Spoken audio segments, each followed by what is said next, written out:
The fire crews spent much of the day yesterday battling a blaze in Baldwin County. This fire, though, started from a controlled burn about 10 days ago. This blaze covered hundreds of acres and was battled by several fire crews from around southern Baldwin County. Fox 10 News reporter Will Robinson-Smith is on the edge of where the fire was burning. Will, how much of it is contained at this point?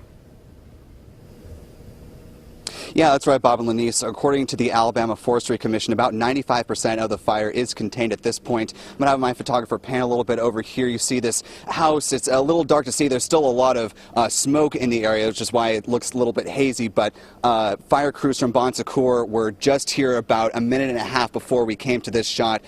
Crew from Magnolia Springs just went by. So what they're doing is they're hitting little hot spots along the edge of the west side of the fire where we are now. And they pretty much got it contained. They're just getting those last little bits before all is said and done. It was a regular Thanksgiving weekend for John Burrows, who was with relatives in North Alabama. That is, until he got an alarming phone call. Had heard that there was a brush fire, and it was kind of everybody was kind of watching the wind to see which way it was going to go. Burrows owns a couple of the lots just south of the mouth of Weeks Bay. A couple of his business partners called to let him know that the property may be under threat of a wildfire. We had a temporary camper right here, and basically what they did was they came in with some dozers and they cut a fire line, thank goodness, and it basically stopped it. The blaze itself covered nearly 700 acres when all was said and done. 11 different crews, spearheaded by the Alabama Department of Forestry Commission, helped fight the fire. Because of all the required manpower and the equipment, it wasn't a cheap fire to fight. According to the AFC, the combination of the dozers, trucks, and personnel, along with their aerial support, cost nearly $10,000. Magnolia Springs and Bon Secours volunteer fire departments had the next largest showing. Fueling the trucks cost another $1,200, and that's not counting the cost of fuel for the other 8 departments. But without all parties on board, fighting the fire would have been far trickier. With the fire department standing by and catching the jumps when it threw sparks across the road, that was a tremendous help to us. And so that coordinated effort allowed us to extinguish the fire.